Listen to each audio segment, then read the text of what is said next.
my long-standing issues with the courts is whether or not they're forcing people to establish standing before they hear their argument or accept their ex parte, because we are easily brainwashable and the government knows it. So before you let your mind be inundated, which is one of the things I try to show with the Dawn Flinchy sort of tapes, is, even 5 minutes of that.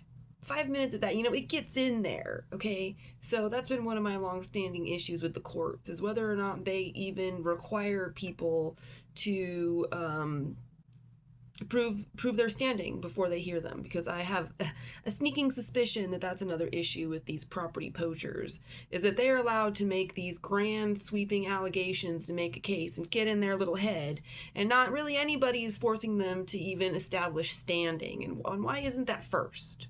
Because they're going in there, in the back room, and ex parte, I suspect, in many other cases, even, at least I suspect, okay?